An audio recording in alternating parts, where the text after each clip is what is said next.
Hello दोस्तों, क्या हाल है। तारीख आज 29 अक्टूबर 2025, दिन बुधवार, हिंदी तिथि अष्टमी। और आइए बात करते हैं आज के मुख्य समाचार में देश भर की तमाम बड़ी खबरों पर नजर डालते हैं। देखिए दोस्तों, एक तो आज के दिन को दुनिया भर में इंटरनेशनल इंटरनेट डे के रूप में मनाया जाता है, यानी विश्व इंटरनेट दिवस। और वहीं आज के दिन को वर्ल्ड स्ट्रोक डे के रूप में भी मनाते हैं, विश्व स्ट्रोक दिवस, लोगों को इस बारे में जागरूकता बढ़ाने के उद्देश्य से। चलिए आगे बढ़े अब अपन खबरों में। देखिए आप, अब भारत में ही बनेगी PCB, HDI PCB, camera module, copper clad laminated और पॉलीप्रोपाइलिन फिल्म्स। ये ढेर सारे आइटम्स जो हैं अब आपको मेड इन इंडिया देखने को मिलेंगे। इलेक्ट्रॉनिक कंपोनेंट्स, ये काफी चीजें हैं। ये देख सकते हैं, खुद IT मंत्री ने ये पीसीबी को बताते हुए अनाउंसमेंट किया। अभी एक दिन पहले मैंने आपको बताया था ना कि केंद्रीय इलेक्ट्रॉनिक्स मंत्री अश्विनी वैष्णव ने इलेक्ट्रॉनिक्स विनिर्माण योजना के सेक्टर के तहत 7 परियोजनाओं के पहले चरण की मंजूरी की घोषणा की है। तो अब ये सारी चीजें जो है आपको मेड इन इंडिया देखने को मिलेगी, भारत में ही बनेगी। इससे तकरीबन 5000 से ज्यादा रोजगार के नए अवसर भी पैदा होंगे, है ना। चलिए अगला अपडेट देखिए। छठ पूजा पर लोकल उत्पादों और कारीगरों को मिला बड़ा फायदा, 50,000 करोड़ रुपए से ज्यादा का व्यापार हुआ। केट की तरफ से ये डेटा जारी किए गए। और वहीं खबर है दोस्तों, भारत अंतर्राष्ट्रीय चावल सम्मेलन 2025 का आयोजन 30-31 अक्टूबर को नई दिल्ली में होगा। और अभी देश के वाणिज्य मंत्री पीयूष गोयल ब्रसेल्स की यात्रा पर हैं। भारत और यूरोपीय यूनियन मुक्त व्यापार समझौते पर तेजी लाने का भी आह्वान किया। खबर है, विकास और स्थिरता का संगम बना हमारा देश भारत, वित्तीय क्षेत्र में 65,000 करोड़ का हुआ विदेशी निवेश भी। FDI को लेकर ये रिपोर्ट सामने आ रही है। बीते कुछ महीनों में कई बड़े विदेशी बैंकों और वैश्विक वित्तीय संस्थानों ने, जैसे एमिरेट्स, NBD, ब्लैकस्टोन समेत कई सारे इंटरनेशनल ऑर्गेनाइजेशन ने भारत में अच्छा खासा निवेश यानी इन्वेस्टमेंट किया है, तकरीबन 65,000 करोड़ रुपए के लगभग। और कुछ अलग अलग बैंकों में भी ये इन्वेस्टमेंट देखने को मिला। और बैंकिंग क्षेत्र में इतने विदेशी निवेश के बीच एक मीडिया रिपोर्ट्स तो ये भी आ रही है कि सरकारी बैंकों में भी 49% तक विदेशी निवेश की मंजूरी दे सकती है सरकार। FDI को बढ़ावा देने के लिए भारतीय रिजर्व बैंक RBI इस मुद्दे को लेकर वित्त मंत्रालय से भी चर्चा कर रहा है, क्योंकि दुबई के एमिरेट्स NBD ने हाल ही में RBL बैंक में 60% हिस्सेदारी खरीदने की इच्छा जताई है। और भी कई सारे बैंक हैं जिन्होंने भारत के बैंकिंग सेक्टर में अच्छा खासा निवेश किया है। चलिए अगली बड़ी खबर देखिए। चक्रवात तूफान मोंथा का कहर देर रात शुरू हो गया। आंध्र प्रदेश में एक महिला की मौत हो गई, 2 लोग घायल हो गए। हवा की रफ्तार 90 से 100 किलोमीटर प्रति घंटा के लगभग चल रही है। समुद्र किनारे घर गिरे, कई पेड़ पौधे टूट गए। उड़ीसा में 11,000 लोगों का रेस्क्यू किया गया। ये तबाही के मंजर की कुछ तस्वीरें आप देख सकते हैं। देर रात से ही ये चक्रवात तूफान मोंथा आंध्र प्रदेश के तट से टकराना शुरू हुआ और उस वक्त भी हवाओं की रफ्तार 100 किलोमीटर प्रति घंटा रही। समुद्री लहरों के किनारे घर गिर गए और आज सुबह तक ये चक्रवात तूफान उड़ीसा के तटीय इलाकों तक पहुंच जाएगा। ये कोना सीमा आंध्र प्रदेश और मछलीपट्टनम आंध्र प्रदेश की तस्वीरें आप देख सकते हैं, जहां तूफान की वजह से पेड़ पौधे टूटने लगे, कई सारे घर गिर गए। और इसी चक्रवात तूफान मोंथा के चलते दोस्तों अगले 2-3 दिन मौसम विभाग ने कई राज्यों में भारी बारिश की चेतावनी जारी की है। आगे मैं आपको बताऊंगा और भी पूरे मौसम समाचार विस्तार से। फिलहाल देखिए अगला अपडेट। देखिए मध्य प्रदेश में दवाओं को लेकर सरकार ने नया नियम लागू कर दिया है। MP में दवाओं पर अब QR कोड होना अनिवार्य होगा और जैसे ही उस QR कोड को आप स्कैन करोगे, दवा की पूरी जानकारी मिल जाएगी आपको। इस दवा को कौन सी कंपनी बनाती है, इसमें क्या क्या घटक कंपोनेंट डाले जाते हैं, वगैरह वगैरह। मतलब उस QR कोड से उस पूरी दवा की, उस कंपनी की पूरी कुंडली आप देख पाओगे, समझ रहे हो। हाल ही में आपको बताऊंगा मध्य प्रदेश में बच्चों से कफ सिरप के मौत के मामले सामने आए। उसके बाद अब सरकार ने दवा आपूर्ति की निगरानी को और मजबूत करने का निर्णय लिया है। इसके अलावा स्वास्थ्य विभाग का यह भी कहना है कि इस कदम से नकली और मिलावटी दवाओं पर भी रोक लगाने में काफी मदद साबित होगी। दवाओं पर बारकोड सिस्टम से किसी भी तरह की दवाओं की ट्रैकिंग ट्रेसिंग करना आसान हो जाएगा, राइट। और मध्य प्रदेश राज्य देश का ऐसा पहला राज्य बन चुका है जहां सरकारी अस्पतालों में सप्लाई होने वाली सभी दवाओं पर भी ये barcode system, QR code system लगाया जाएगा, समझ रहे हो। अभी पहले चरण में 1200 तरह की दवाओं पर GS1 सिस्टम लागू होगा, जिसमें आपको ये डिटेल्स देखने को मिलेगी, देख सकते हैं आप, है ना। और चलिए अगला अपडेट देखिए दोस्तों। भारत की औद्योगिक उत्पादन वृद्धि दर बीते महीने सितंबर में 4% रही, जिसमें वाहन, इलेक्ट्रॉनिक सामान क्षेत्र का दमदार प्रदर्शन देखने को मिला। वहीं नीति आयोग ने अपनी एक रिपोर्ट में बताया कि घरेलू आर्थिक उत्पाद में सेवाओं का बड़ा योगदान है। पिछले क्षेत्रों में सेवा कारोबार का भी विस्तार हुआ है, 55% तक योगदान रहा इसमें। भारतीय रिजर्व बैंक RBI से एक अपडेट आ रहा। सरकारी खर्च के लिए बॉन्ड बिक्री से 32,000 करोड़ रुपए जुटाएगी केंद्र सरकार। 31 अक्टूबर को होगी इसकी नीलामी। भारत सरकार की तरफ से एक नीलामी के माध्यम से 4 दिनांकित प्रतिभूतियों की बिक्री की घोषणा की है। तो RBI के पोर्टल पर आपको ज्यादा डिटेल्स देखने को मिल जाएंगी। 5,000 करोड़ से लेकर 11,000 तक के बॉन्ड्स जारी किए जाएंगे गवर्नमेंट की तरफ से, है ना। चलिए अगला अपडेट देखिए। खाद पर 38,000 करोड़ की सब्सिडी को मंजूरी दी। केंद्र की नरेंद्र मोदी सरकार ने किसानों को बड़ा तोहफा दिया है। केंद्रीय मंत्रिमंडल की कैबिनेट बैठक हुई बीते दिन और इसमें सरकार ने रबी फसल सीजन के लिए फास्फोरस और पोटास यानी खाद उर्वरक सब्सिडी के लिए 37,952 करोड़ रुपए की मंजूरी दे दी है। तो कहने का मतलब फर्टिलाइजर, डीएपी खाद वगैरह पर किसान भाई लोगों को जो है ये सब्सिडी का फायदा मिलता रहेगा, सस्ती खाद मिलती रहेगी उनको, है ना। अच्छा, इसके अलावा भी केंद्रीय कैबिनेट बैठक में कुछ और बड़े फैसले लिए गए। एक तो कृषि मंत्रालय ने तेलंगाना समेत 4 और राज्यों से 15,000 करोड़ रुपए की खरीफ फसलों की खरीद योजना को भी मंजूरी दे दी है। तेलंगाना, उड़ीसा, महाराष्ट्र और मध्य प्रदेश, इन राज्यों के किसान भाई लोगों को अब एमएसपी पर अपनी फसलें बेचने का ज्यादा मौका मिलेगा। सरकार की तरफ से ये खरीद योजना को मंजूरी दी। केंद्रीय कृषि मंत्री शिवराज सिंह चौहान ने खुद इस बात की घोषणा की है, ठीक है। और इसके अलावा सबसे बड़ी घोषणा सरकार ने ये की है, देखिए आप, 8वें वेतन आयोग की शर्तों को भी मंजूरी दे दी है। 1 जनवरी 2026 से ये लागू हो सकता है और केंद्र सरकार के इस फैसले से देश के 50 लाख कर्मचारियों और 69 लाख पेंशनरों को फायदा होगा। केंद्रीय रेल और आईटी मंत्री अश्विनी वैष्णव ने ब्रीफिंग में ये 8वें वेतन आयोग के बारे में जानकारी भी दी। रंजन प्रकाश देसाई, जो कि सुप्रीम कोर्ट की पूर्व न्यायाधीश हैं, वो इस 8th पे कमीशन की चेयरपर्सन होगी। इसके अलावा भी दोस्तों 8वें वेतनमान में आपकी सैलरी की कैलकुलेशन कैसे होगी, फिटमेंट फैक्टर क्या है, पिछले वेतन आयोग कब बने, कब से लागू हुए, उसके अकॉर्डिंग 8th पे कमीशन कब से लागू हो सकता है, इन सब के बारे में अगर आप डिटेल जानकारी देखना चाहते हो तो आज दिन में मैं आपको डीएलएस न्यूज चैनल पर एक अलग सी वीडियो में बता दूंगा। और कल शाम को मैंने एक और महत्वपूर्ण वीडियो भी डाला है, देख सकते हो आप। 1 नवंबर 2025 से हमारे पूरे देश में 10 नए नियम, बड़े बदलाव लागू होने जा रहे हैं। यूपीआई, फास्टैग, बैंक खाता, एलपीजी समेत कई सारे नए नियम जो आम आदमी को जरूर जानने चाहिए। तो इस वीडियो को भी जरूर देख लीजिएगा, ठीक है। बाकी 8th पे कमीशन को लेकर भी डिटेल जानकारी आज आपको मिल जाएगी इस अपडेट में। इसमें सरकार ने 18 महीने का कार्यकाल रखा है, 50 लाख से ज्यादा कर्मचारियों को फायदा होगा। तो दिवाली, छठ पर्व, त्योहार के बाद केंद्रीय कर्मचारियों के लिए ये कुछ खबरें आई है। ये जो 8th पे कमीशन होगा दोस्तों, इसमें कर्मचारियों का वेतन कैसे कैलकुलेट किया जाएगा, इसकी गणना का फॉर्मूला भी आप देख सकते हैं। बाकी ये एक्सप्लेनेशन पूरा मैं आपको आज दिन में अलग से वीडियो में बता दूंगा। फिलहाल देखिए अगली खबर, सरकार ने तेल गैस ब्लॉक नीलामी की समय सीमा दूसरी बार बढ़ा दी है। ओलेप अक्ष में अब 31 दिसंबर 2025 तक बोली लगाई जा सकेगी। 2 महीना और तिथि को, तारीख को मतलब एक्सटेंड कर दिया है। और बड़ी खबर देखिए, देश भर में 96 करोड़ की ऑनलाइन ठगी का एक बड़ा पर्दाफाश हुआ है। हरियाणा गुरुग्राम पुलिस ने 19 ठगों को गिरफ्तार किया है जो लोगों के साथ साइबर फ्रॉड कर रहे थे। और ये देख सकते हैं इनका पूरा नेटवर्क किस तरह से वर्क करता था। 10,355 शिकायतों से जुड़ा बड़ा नेटवर्क उजागर हुआ है। फेक प्रोफाइल, फेडेक्स फ्रॉड के जरिए लोगों के साथ बड़ी ठगी करते थे, हाई प्रोफाइल लोगों के नाम पर। तो ऐसे ठगों बदमाशों से हमेशा सावधान रहें और देश में दिनों दिन साइबर फ्रॉड बहुत ज्यादा बढ़ रहे हैं, तो सतर्क रहें दोस्तों, है ना। चलिए अगला अपडेट देखिए, सोना चांदी के भाव पर खबर आ रही कि सोना और चांदी दोनों में ही एक बार फिर से बड़ी गिरावट देखने को मिली है दोस्तों। देखिए आज सोना 3,034 रुपए जबकि चांदी 3,135 रुपए सस्ती हुई है। बीते 8 दिन में गोल्ड की कीमत 11,541 रुपए तक टूट चुकी है और चांदी तो लगभग 27,334 रुपए तक कम हुई है। सोने चांदी के भाव में दिवाली के बाद से आप देख पा रहे होंगे लगातार ये भारी गिरावट देखने को मिल रही है। IBJA यानी India Boolean and jewellers association के लेटेस्ट रेट के मुताबिक अभी सोने का भाव जो है 10 ग्राम सोने की कीमत वो 3,000 रुपए और टूटकर 1,18,043 पर आ गई है। और चांदी की बात करें तो चांदी का दाम 3,135 टूटकर अभी 1,41,896 रुपए प्रति किलो पर पहुंच चुकी है, जबकि 1,80,000 के पास पहुंच चुकी थी चांदी, आपको पता होगा। बाकी ये अलग अलग कैरेट के हिसाब से गोल्ड का प्राइस भी आप देख सकते हैं स्क्रीन पर। ओके, और चलिए आगे बढ़ते हैं खबरों में। देखिए आप, अब जल्दी आपको किसी का कॉल आएगा तो उनके मोबाइल नंबर के साथ उनका नाम भी नजर आएगा। सरकार की तरफ से टेलीकॉम कंपनियों को एक निर्देश जारी किया गया है। अब कॉल आने पर नंबर के साथ नाम भी दिखेगा, जैसे ट्रू कॉलर पर दिखता है ना आपको, ठीक वैसे ही। यहाँ तक कि दूरसंचार विभाग ने टेलीकॉम कंपनियों को यह सुविधा किसी एक सर्कल में 1 सप्ताह के अंदर अंदर शुरू करने का निर्देश दिया है और पहले 60 दिन का इसका सफल परीक्षण किया जाएगा, उसके बाद इसे पूरे देश में लागू किया जाएगा। यानी मोबाइल पर नंबर के साथ कॉलर का सीधा नाम भी दिखेगा। आए दिन होने वाली धोखाधड़ी को रोकने के लिए ट्राई और DOT यानी डिपार्टमेंट ऑफ टेलीकम्युनिकेशन की तरफ से मिलकर यह बड़ा फैसला लिया गया है। वैसे तो एक ट्रायल इसका पिछले साल भी हुआ था, लेकिन अब कॉलिंग नेम प्रेजेंटेशन CNAP नाम की इस सर्विस पर ट्राई और डॉट के बीच सहमति भी बन चुकी है। तो अब अननोन नंबर से कॉल आने पर आपको मोबाइल स्क्रीन पर कॉलर के नंबर के साथ उसका नाम भी दिखेगा, वो भी बिना कोई ऐप यूज किए, जैसे ट्रू कॉलर वगैरह की कोई जरूरत नहीं पड़ेगी, समझ रहे हो। और इसमें भी सबसे इंटरेस्टिंग बात पता है क्या, ये जो नाम दिखेगा आपको, ये नाम वही होगा जो यूजर ने मोबाइल नंबर कनेक्शन लेते समय ID प्रूफ में दिया होगा। जो आपके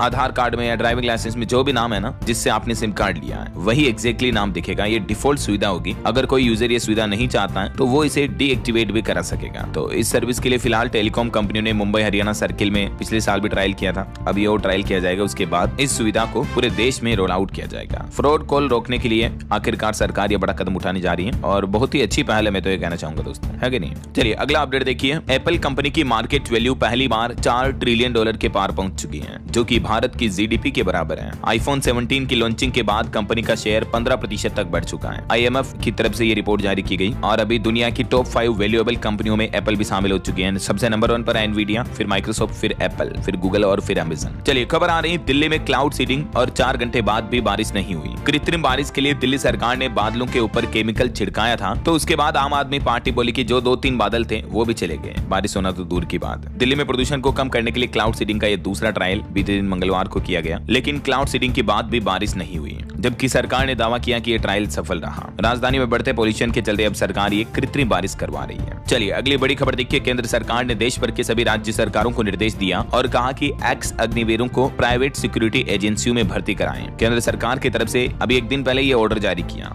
जिसमें जो भी पूर्व अग्निवीर जवान हैं उनकी कहीं न कहीं प्राइवेट सिक्योरिटी एजेंसी या ट्रेनिंग इंस्टीट्यूट में उनकी भर्ती पक्का करें, क्योंकि ऐसे जवानों को आर्म्ड फोर्सेज में काम करने का पहले से ही अनुभव होता है, तो ऐसे जवानों को नौकरी भी मिल पाएगी और उनकी स्किल का सही यूटिलाइज भी हो पाएगा, है ना। गृह मंत्रालय की तरफ से इस संबंध में सभी राज्यों और केंद्र शासित प्रदेशों को लेटर भी भेजा गया, जो कि अग्निवीर जवानों के लिए बहुत ही अच्छी बात है वाकई में। और वहीं खबर है, असम के सिंगर जुबिन गर्ग की मौत मामले में 5 आरोपियों की न्यायिक हिरासत 14 दिन के लिए बढ़ाई गई। बीएसएफ ने बांग्लादेश बॉर्डर पर 2.5 करोड़ के लगभग तस्करी का सोना भी बरामद किया। और देश की राजधानी दिल्ली में एमसीडी की 12 वार्डों में 30 नवंबर को उपचुनाव होगा, 3 दिसंबर को नतीजे भी आएंगे। चलिए अगली खबर देखिए, देश के सर्वोच्च न्यायालय सुप्रीम कोर्ट का कहना है कि डॉक्टर्स का ध्यान रखना हमारी जिम्मेदारी है, नहीं तो समाज हमें माफ नहीं करेगा। कोविड में एक मृत प्राइवेट डॉक्टर्स को सरकारी बीमा का लाभ मिले, इस केस मामले पर सुनवाई करते हुए सुप्रीम कोर्ट ने ये अहम टिप्पणी की और उस डॉक्टर और स्वास्थ्य कर्मी को फायदा देने के हित में फैसला सुनाया। चलिए खबर आ रही है, आरएसएस संगठन देश भर में 1 लाख हिंदू सम्मेलन करेगा। 25 से 40 दिनों का घर घर संपर्क अभियान चलेगा और युवाओं के लिए भी खास कार्यक्रम आयोजित होंगे।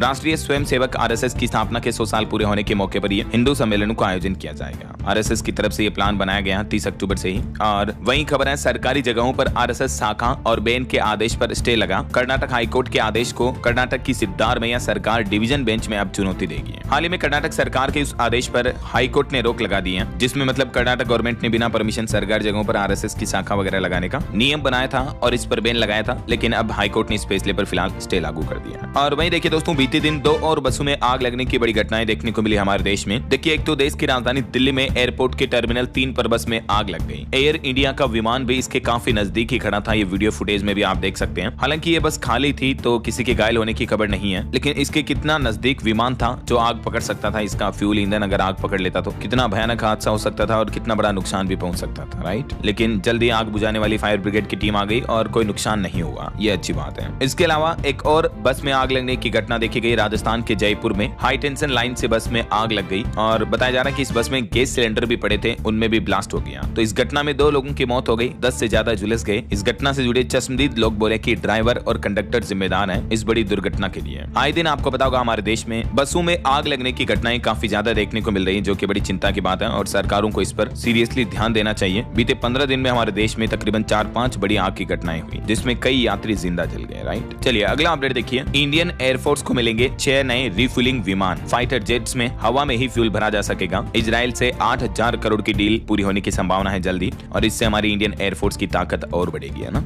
और बड़ी खबर देखिए दोस्तों, यात्री विमान उड़ाने वाले पायलटों की ड्यूटी टाइम बढ़ाया गया। थकान के कारण हादसे का जोखिम और भी बढ़ गया है और सुरक्षा की कीमत पर भी नियम बदले गए। हालांकि सरकार और डीजीसीए के इन फैसलों पर एएलपीए इंडिया की तरफ से आपत्ति भी जताई गई है, कई सवाल खड़े होने लगे। बात कुछ यूं है दोस्तों की डीजीसीए ने हाल ही में बोइंग 787 विमानों के लिए पायलटों की फ्लाइट ड्यूटी टाइमिंग लिमिट को 10 घंटे से बढ़ाकर 10.5 घंटे कर दिया है और वहीं फ्लाइट ड्यूटी पीरियड को भी 13 घंटे से बढ़ाकर 14 घंटे कर दिया है। तो पायलटों से जुड़ी संस्था ने डीजीसीए के इस फैसले पर सवाल खड़े किए हैं। एएलपीए इंडिया की तरफ से सवाल उठाए गए। एएलपीए यानी एयरलाइन पायलट्स एसोसिएशन की तरफ से लिखा गया है कि पहले से ही बोइंग 787 के विमानों में पायलट पर्याप्त विश्राम नहीं ले पाते हैं, क्योंकि इन पायलटों की सीट जो होती है वो पूरी तरह पीछे नहीं झुकती है। तो इस आपत्ति पर भी डीजीसीए का क्या कहना है और इससे एयरलाइंस कंपनियों को फायदा होगा और दूसरे देशों में इससे जुड़े नियम क्या है, इस बाबत कुछ जानकारी भी आप देख सकते हैं। जब इसे आपको बता दूं, गुजरात अहमदाबाद में जो प्लेन क्रैश मामला हुआ था उसमें यही विमान था बोइंग कंपनी का, है ना। बहरहाल अभी तो कुछ और महत्वपूर्ण और काम की खबरें देखेंगे दोस्तों अपन, लेकिन फिलहाल वक्त तो चला है आज के ताजा मौसम समाचार जानने का।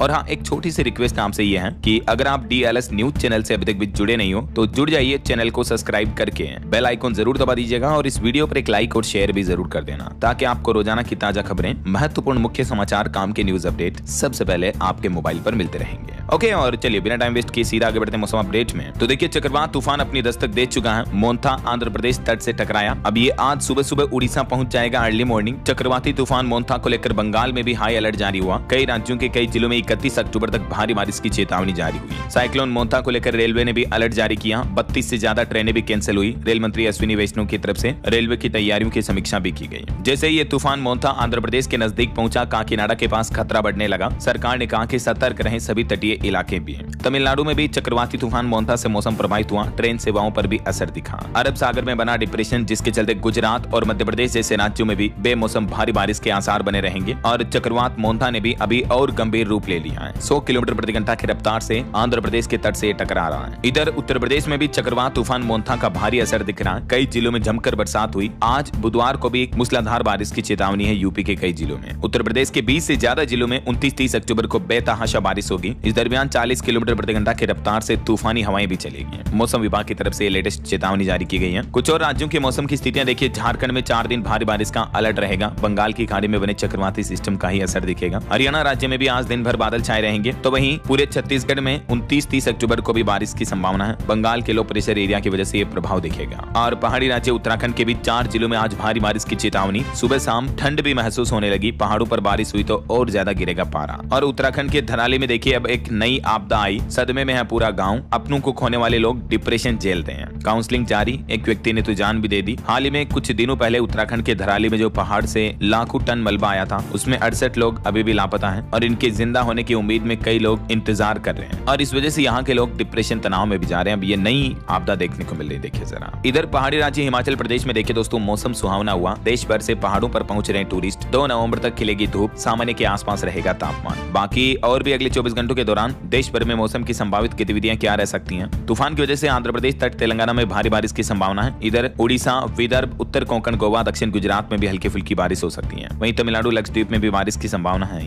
और मैदानी राज्यों में जैसे उत्तर प्रदेश, मध्य प्रदेश, बिहार, राजस्थान समेत कई और राज्यों में भी बारिश का अलर्ट है, जैसा कि मैंने आपको बताया था। और दोस्तों अभी ये चक्रवाती तूफान मोन्था सिर्फ भारत में ही नहीं चल रहा, बल्कि अंतर्राष्ट्रीय लेवल पर देखिए एक और भयंकर चक्रवाती तूफान चल रहा है। जेमका से टकराया इस सदी का सबसे ताकतवर तूफान, जिसका नाम है मेलिसा। 300 किलोमीटर प्रति घंटा की रफ्तार से ये तूफान आगे बढ़ रहा है। अब तक इसमें 7 लोगों की मौत हो चुकी है। 6 लाख से ज्यादा लोगों को दूसरी जगह शिफ्ट किया गया। मेलिसा तूफान कैरेबियन देश जेमका के तट से टकरा चुका है। हैरिकेन मेलिसा की रफ्तार तकरीबन 282 किलोमीटर प्रति घंटा की गति लिए आगे बढ़ रहा है। अभी तक मेलिसा की वजह से अलग अलग जगहों पर कई लोगों की जानें भी जा चुकी हैं। ये मेलिसा चक्रवात से जुड़ी कुछ तस्वीरें आप देख सकते हैं। तूफान के अंदर की तस्वीरें, जिसे हैरिकेन हंटर विमान से लिया गया है। और ये सैटेलाइट से ली हुई तस्वीरें तूफान की, जिसमें आप तूफान के एरिया को साफ साफ देख सकते हो। राइट, बताया जा रहा है कि ये इस सदी का सबसे शक्तिशाली तूफान है। ओके, और चलिए मौसम के बाद आगे बढ़ते हैं अपन खबरों में। देखिए कुछ मार्केट अपडेट्स पर नजर डाल लेते हैं। भारतीय शेयर बाजार में सेंसेक्स 151 अंक गिरकर 84,628 पर बंद हुआ। निफ्टी में भी 30 अंक की मामूली गिरावट देखने को मिली। और खबर है ड्रीम 11 ने दुनिया के 11 देशों में अपना गेमिंग प्लेटफॉर्म लॉन्च किया, जहां बिना पैसे वाले गेम ऑफर कर रही कंपनी। भारत में बैन के बाद अब कंपनी अपना नया बिजनेस मॉडल अपना रही है। वहीं खबर है रूसी तकनीक से भारत में बनेंगे सिविल एयरक्राफ्ट SJ-100। HAL और रूस की एक सरकारी कंपनी के बीच अहम समझौता हुआ है। उड़ान स्कीम के लिए गेम चेंजर समझौता साबित हो सकता है। अब रूस के SJ-100 सिविल कंप्यूटर एयरक्राफ्ट भी भारत में बनेंगे, मेड इन इंडिया। रूसी कंपनी के साथ मिलकर यह पार्टनरशिप हुई है। और खबर देखिए रतन टाटा के करीबी मेहली मिस्त्री को टाटा ट्रस्ट से बाहर कर दिया गया है। इसकी टाटा सन्स में 66% हिस्सेदारी है, जो TCS, टाटा स्टील और टाटा मोटर्स की होल्डिंग कंपनी है। वहीं खबर आ रही दिवालिया होने के कगार पर है ब्रिटेन की ईस्टर्न एयरवेज एयरलाइन। 8 लाख यात्री प्रभावित होंगे। प्रशासनिक कार्यवाही भी शुरू हुई। इलोन मस्क ने AI पावर्ड ग्रोकीपीडिया लॉन्च किया और ये लॉन्च होते ही क्रैश हो गया। वैसे अब वापस चालू हो चुका है। विकिपीडिया को टक्कर देने का दावा किया जा रहा है। इलोन मस्क बोले कि ये ट्रूथफुल और बायस फ्री है। इलोन मस्क ने जो नया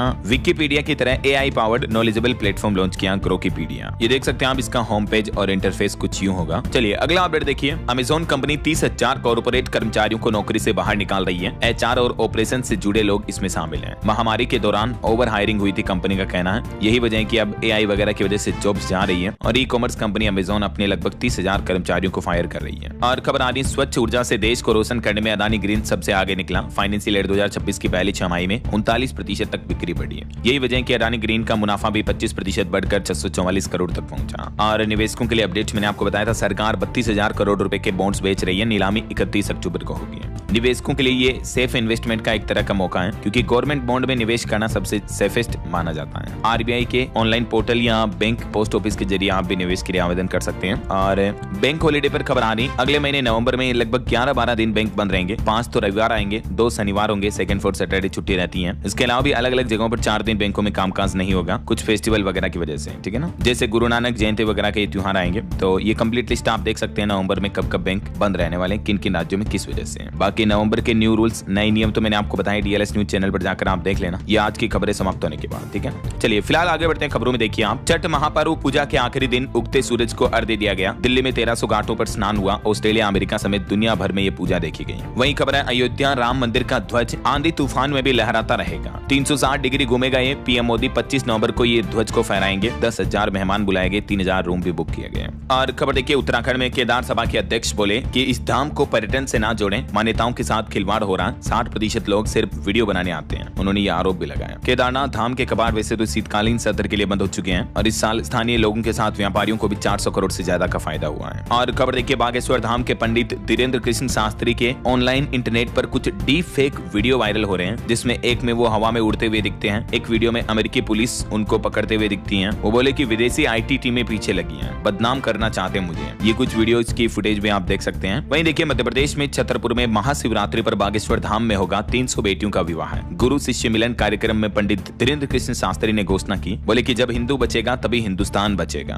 15 फरवरी 2026 को ये सामूहिक विवाह सम्मेलन का आयोजन होगा। चलिए खबर आ रही है उत्तर प्रदेश के जेवर एयरपोर्ट के शुरू होते ही मिलेगी 10 शहरों की फ्लाइट। रोजाना 150 फ्लाइट्स इससे उड़ान भरेगी। 2 एयरलाइंस के साथ समझौता करार भी हो चुका है। जल्दी ये देश का सबसे बड़ा नोएडा इंटरनेशनल एयरपोर्ट जेवर जल्दी शुरू होने जा रहा है और इससे काफी घरेलू उड़ानों को भी फायदा मिलेगा ना। और टेक न्यूज से अच्छी खबर देखिए, भारतीय यूजर्स के लिए खुशखबरी है। अब 1 साल तक ChatGPT Go आपको बिल्कुल फ्री मिलेगा। यूजर्स को इसका फ्री एक्सेस देने की घोषणा की है कंपनी ने। भारतीय यूजर्स के लिए 1 साल तक फ्री रहेगा, जिसके जरिए आप ज्यादा चैट कर पाएंगे, इमेज जनरेट कर पाएंगे। यूजर को 1 साल में 4788 रुपए का फायदा होगा। प्लान Go में 399 रुपए तक मंथली सब्सक्रिप्शन फी लगती है, लेकिन अब ये बिल्कुल फ्री होगा, ठीक है, भारतीय यूजर्स के लिए। इसके अलावा इंडियन स्टूडेंट के लिए भी ChatGPT ने शुरू किया नया सेक्शन। अब पढ़ाई और परीक्षा की तैयारी करना भी आसान होगा। अपने प्लेटफॉर्म पर यह नया सेक्शन जोड़ा है ChatGPT ने, ना। चलिए बॉलीवुड से खबर आ रही है, द फैमिली मैन सीजन 3 की रिलीज डेट का ऐलान हो चुका है। 21 नवंबर को ये स्ट्रीम होगी। और वहीं खबर है, आधार कार्ड, नागरिकता, निवास और जन्म तिथि इनमें से किसी का भी सबूत नहीं है, ये सिर्फ एक आइडेंटिटी प्रूफ है। उदय की तरफ से एक बार फिर से आधार कार्ड डॉक्यूमेंट को लेकर ये क्लेरिफिकेशन जारी किया है, जबकि आप कहीं पर भी नागरिकता, निवास और डेट ऑफ बर्थ के सबूत के तौर पर ये डॉक्यूमेंट्स दे सकते हैं, लेकिन आधार कार्ड इन डॉक्यूमेंट्स में शामिल नहीं है, ठीक है ना। चलिए खबर आ रही, आंध्र प्रदेश की नई राजधानी अमरावती को भारत की सबसे आधुनिक, हरित और जनता की राजधानी के रूप में विकसित किया जा रहा है। अमरावती में कोहिनूर और बौद्ध स्तूप की थीम पर ये इमारतें बनाई जा रही, देख सकते हैं आप तस्वीरें भी है। चलिए खबर आ रही है, मध्य प्रदेश, उत्तर प्रदेश, राजस्थान समेत देश के 12 राज्यों में SIR यानी चुनावी मतदाता पुनरीक्षण शुरू हो चुका है। 7 फरवरी तक चलेगी ये प्रोसेस। अगले साल चुनाव वाले बंगाल में भी SIR होगा, लेकिन असम राज्य में फिलहाल ये नहीं होगा। और बिहार चुनाव को लेकर कुछ अपडेट देखिए दोस्तों। प्रशांत किशोर को चुनाव आयोग ने नोटिस जारी किया। बिहार बंगाल के वोटर लिस्ट में इनके नाम पाए गए, 3 दिन में जवाब मांगा है। वहीं 30 अक्टूबर को जारी होगा NDA का भी घोषणा पत्र। सभी घटक दलों के नेता मौजूद रहेंगे। बिहार विधानसभा चुनाव को लेकर महागठबंधन के बाद अब NDA की तरफ से भी घोषणा पत्र, चुनावी मैनिफेस्टो जारी किया जाएगा 30 अक्टूबर को बिहार पटना में। अभी इससे पहले महागठबंधन की तरफ से भी अपना घोषणा पत्र जारी किया गया, जिसमें एक तो हर घर में एक सरकारी नौकरी का वादा किया है। तेजस्वी यादव ने एक घोषणा पत्र जारी किया। 35 लाख बटाईदारों को जमीन का पहचान पत्र देने का भी वादा किया गया है। इस घोषणा पत्र में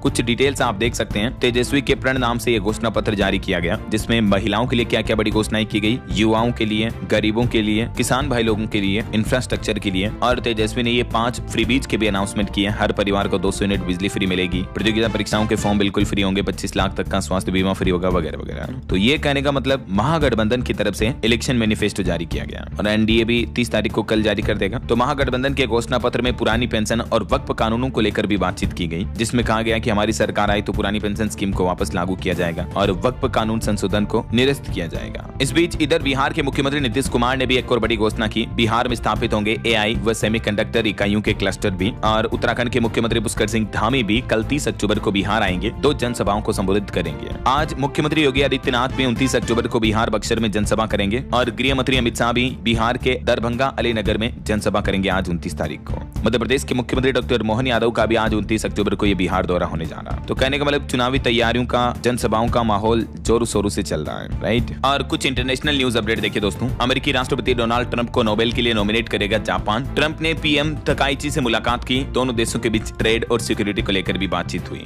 वहीं देखिए पाकिस्तान गाजा में 20,000 सैनिक तैनात करेगा। दावा किया जा रहा कि ये हमास से हथियार सरेंडर कराएंगे। पाकिस्तान और इजराइल में ये सीक्रेट समझौता हुआ है। और देखिए भारत के पड़ोसी देश बांग्लादेश में पिछले 24 घंटों में डेंगू के 983 नए मामले सामने आए। 6 और मरीजों की भी मौतें हो गई। वहीं खबर है चीन और थाईलैंड से आने वाली सस्ती टीबी की दवाओं की भारत ने जांच शुरू की। इन पर एंटी डंपिंग शुल्क भी लगाया जा सकता है। और इधर पाकिस्तान ने बांग्लादेश को कराची पोर्ट इस्तेमाल करने का भी ऑफर दिया। 20 साल बाद दोनों देशों के बीच आर्थिक मुद्दों को लेकर बातचीत हुई। भारत ने बांग्लादेश की ट्रांजिट सुविधा रोकी थी, तो अब पाकिस्तान नजदीक जा रहा बांग्लादेश के। चलिए आगे बढ़ते हैं अपन खबरों में। देखिए कुछ रिपोर्ट्स आ रही हैं। भारत में सितंबर में औद्योगिक उत्पादन 4% बढ़ा। मैन्युफैक्चरिंग सेक्टर में यह बढ़ोतरी देखने को मिली। और भारत का स्वच्छ ऊर्जा मिशन भी तेज है। समय से पहले 50% गैर जीवाश्म क्षमता हासिल की हमारे देश ने। वहीं एक चौंकाने वाली रिपोर्ट सामने आ रही है। देखिए आप, लंदन बना वैश्विक फोन चोरी का सबसे बड़ा गढ़। बीते वर्ष लंदन शहर में रिकॉर्ड तोड़ 80,000 मोबाइल फोन की चोरी हुई। इंग्लैंड की राजधानी लंदन में मोबाइल फोन चोरी की घटनाएं बहुत ज्यादा बढ़ रही है। मतलब देखिए आप। चलिए अगला अपडेट आ रहा। मध्य प्रदेश में अब सभी तरह की सरकारी नौकरी के लिए एक ही एग्जाम होगा। मुख्यमंत्री मोहन यादव बोले कि यूपीएससी के जैसे ही हम परीक्षा कराएंगे। कर्मचारी आयोग भी बनेगा। अब सरकारी नौकरियों के लिए यूपीएससी समान एकीकृत परीक्षा प्रणाली लागू की जाएगी मध्य प्रदेश में।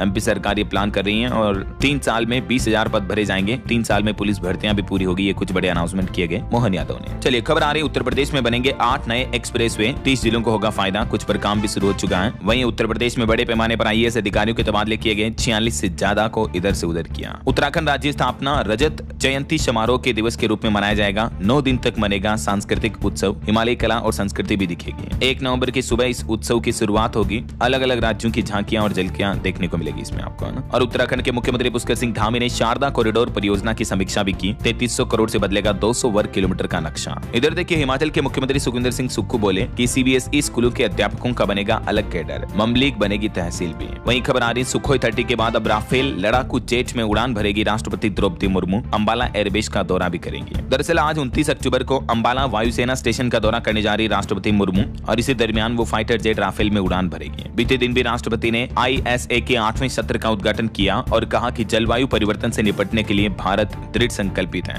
राष्ट्रपति मुर्मू बोले कि इनोवेशन और मैन्युफैक्चरिंग से सौर ऊर्जा के क्षेत्र में 2050 तक आत्मनिर्भर बनेगा हमारा देश भारत। ISA सभा के 8वें सत्र को संबोधित करते हुए युवाओं को यह संदेश दिया और इस समिट में 124 देश और 40 से ज्यादा मंत्री भी शामिल हुए हैं। वहीं खबर है उत्तराखंड में जो रजत जयंती महोत्सव आयोजित होगा ये बहुत ही खास होगा। इसका शुभारंभ राष्ट्रपति करेंगे तो समापन पीएम मोदी करेंगे। राज्य के इतिहास में दूसरी बार राष्ट्रपति विशेष सत्र को संबोधित करेंगे। देवभूमि उत्तराखंड अपनी स्थापना के 25 साल पूरे करने जा रहा। इस अवसर के मौके पर ये बहुत ही खास भव्य आयोजन होगा। चलिए अगला अपडेट देखिए। भारत में बनेगा अपना खुद का राष्ट्रीय विमानन सुरक्षा केंद्र। विमान हादसों की जांच में सुधार होगा। एविएशन मिनिस्ट्री की तरफ से ये बड़ी घोषणा की गई। और छत्तीसगढ़ हाईकोर्ट का एक अहम फैसला देखिए। लापता सरकारी कर्मचारी की पत्नी को सेवा लाभ का दावा करने की अनुमति दी है एक केस की सुनवाई करते हुए। वहीं खबर है 1 नवंबर से राजधानी दिल्ली में इन गाड़ियों को एंट्री नहीं मिलेगी। बढ़ते प्रदूषण के बीच सरकार ने फैसला लिया है। गैर BS6 श्रेणी के वाणिज्य माल वाहनों को राजधानी में प्रवेश देने पर रोक लगाने का आदेश जारी हुआ है। और खबर है मध्य प्रदेश राज्य में बनेंगे 8,000 नए पोलिंग बूथ। हर बूथ पर अधिकतम 1200 मतदाता होंगे। उत्तराखंड में पेंशनरों का DA यानी महंगाई भत्ता भी बढ़ चुका है। पुष्कर सिंह धामी सरकार ने 3% महंगाई भत्ते में बढ़ोतरी की घोषणा की है। अब 55 की बजाय 58% मिलेगी DA। और उड़ीसा सरकार का एक बड़ा फैसला देखिए। समय पर संपत्ति विवरण न देने वाले कर्मचारियों को पदोन्नति यानी प्रमोशन का लाभ भी नहीं मिलेगा।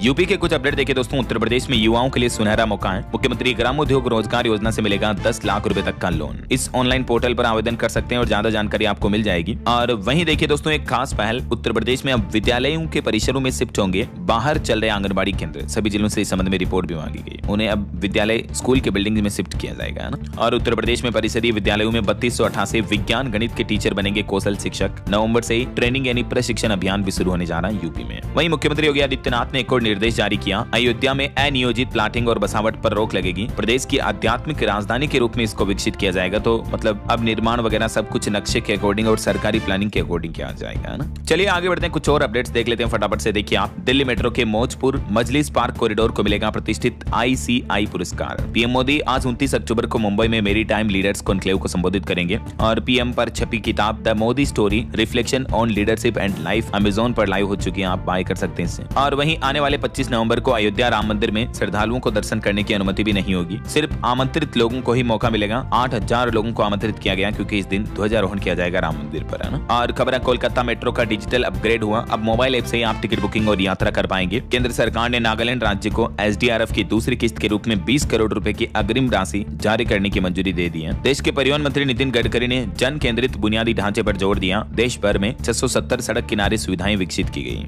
और खबर है, कल 28 अक्टूबर से यह नया आदेश जारी हो चुका। संयुक्त अरब अमीरात में अब भारतीय नागरिकों को भी एम्बेडेड चिप वाले ई-पासपोर्ट ही जारी किए जाएंगे। और खबर है, स्टेलरस भी लॉन्च करेगा दुनिया का पहला 3D wind data satellite network. PM Modi ने साल 2026 को घोषित किया आसियान भारत समुद्री सहयोग वर्ष। भारतीय रिजर्व बैंक RBI ने लॉन्च किया हर ब्लंगर 2025 ग्लोबल हैकेथॉन। जापान ने लॉन्च किया दुनिया का पहला येन आधारित स्टेबल कॉइन JPYC। चलिए दोस्तों, कुछ और स्टेट न्यूज अपडेट देख लेते हैं, फटाफट से देखिए आप। राजस्थान के सरकारी स्कूलों में स्टूडेंट्स को परीक्षा की फीस फ्री रहेगी। प्राइवेट स्कूलों को देनी होगी फीस। 20 नवंबर से एग्जाम शुरू होंगे। और राजस्थान में श्रमिकों और कर्मचारियों से अब रोजाना 10 घंटे काम करवा सकेंगे। इंटर्नशिप के लिए न्यूनतम उम्र की सीमा को भी बढ़ाई गई। 14 से 18 साल के किशोरों की नाइट शिफ्ट पर प्रतिबंध रहेगा। राजस्थान सरकार की तरफ से श्रम और बच्चों के कामकाज को लेकर कुछ नई गाइडलाइंस जारी की गई हैं, जिसकी डिटेल भी आप देख सकते हैं। वहीं खबर है, मध्य प्रदेश में स्थापना दिवस से पहले 5200 करोड़ का कर्ज लेगी मोहन यादव सरकार। 42,600 करोड़ पहुंचेगा चालू वित्त वर्ष का ऋण। MP उज्जैन में बनेगी इंटरनेशनल पैरामीटर्स वाली फूड एंड ड्रग लैब भी। छत्तीसगढ़ में 2028 की तैयारियां शुरू हुई। वोटर लिस्ट की घर घर जांच होगी। रेलवे का बड़ा फैसला, उत्तर प्रदेश में ट्रेनों में जुड़ेंगे अतिरिक्त कोच। झारखंड में आज दक्षिणी और मध्य झारखंड में भारी बारिश की संभावना। पेंशनर्स को देना होगा जिंदा होने का सर्टिफिकेट। लाइफ सर्टिफिकेट जमा कराने की आखिरी डेट नजदीक आ रही है। वैसे ऑनलाइन भी ये सुविधा मिलेगी। इस पोर्टल के माध्यम से फायदा ले सकते हैं। और पंजाब विधानसभा में 26 नवंबर को विद्यार्थी सत्र का आयोजन होगा। पंजाब के मुख्यमंत्री भगवंत मान कैबिनेट मीटिंग में कुछ आसान बिल्डिंग नियमों को मंजूरी दी गई। आर्किटेक्ट से नक्शा पास करके बिल्डिंग बनवा सकेंगे। और भी भगवंत मान सरकार की तरफ से कैबिनेट मीटिंग में ये कुछ महत्वपूर्ण फैसले लिए गए। और वहीं देखिए, पंजाब सरकार ने लॉन्च किया इंग्लिश हेल्पर ऐप। शिक्षा में डिजिटल कदम है ये। शिक्षकों को भी ट्रेनिंग दी गई इस ऐप के बारे में। पंजाब यूनिवर्सिटी में 30 अक्टूबर से प्रदर्शन का ऐलान किया स्टूडेंट्स ने। हरियाणा से राजस्थान के बीच 3 स्पेशल ट्रेनों की शुरुआत होने जा रही है। चंडीगढ़ में लगेगा देश के एयरपोर्ट उपकरणों पर हॉलमार्क। एशिया की पहली एयरपोर्ट सिक्योरिटी इक्विपमेंट लैब तैयार हो रही है। हिमाचल के मुख्यमंत्री सुखविंदर सिंह सुक्खू बोले, पीएम द्वारा घोषित राहत पैकेज हमें अभी तक नहीं मिला। 1500 करोड़ की घोषणा हुई थी। उत्तराखंड में मुख्यमंत्री पुष्कर सिंह धामी ने मोबाइल शौचालय वैनों को हरी झंडी दिखाई। चंपावत को मिली 6 वैन। चलिए एजुकेशन से जुड़े कुछ अपडेट देखिए आप। छत्तीसगढ़ में 10,538 स्कूलों में 15,157 शिक्षकों का युक्तियुक्तकरण किया गया। सरकारी स्कूलों में 22,000 से पद शिक्षकों के अभी भी ज्यादा खाली पड़े हैं, तो जल्दी टीचर्स की रिक्रूटमेंट भी लेकर आएगी सरकार। और वहीं सरकारी नौकरी पर एक और अपडेट आ रहा। तमिलनाडु में हेल्थ इंस्पेक्टर के 1429 पदों पर भर्ती निकली है। लास्ट डेट रहेगी इसमें 16 नवंबर। और IBPS ने देश के युवा स्टूडेंट्स को अलर्ट जारी किया। कहा कि फर्जी सोशल मीडिया अकाउंट से सतर्क रहें। हमारा किसी भी तरह की बाहरी एजेंसी से कोई संबंध नहीं है। IBPS की तरफ से ये चेतावनी जारी की गई। और अमेजोन ले ऑफ के बारे में तो मैंने आपको बताया था अपडेट। ओके, और चलिए दोस्तों, अंत में आज के राशिफल पर नजर डाल लेते हैं। देखिए, वृश्चिक राशि वालों को आज किस्मत का साथ मिलेगा और निवेश के लिहाज से धनु राशि वालों के लिए भी दिन काफी अच्छा रहेगा। और भी कुछ अलग अलग राशियों का राशिफल आप देख सकते हैं स्क्रीन पर। और हाँ दोस्तों, आप मुझे कमेंट करके बताइए कि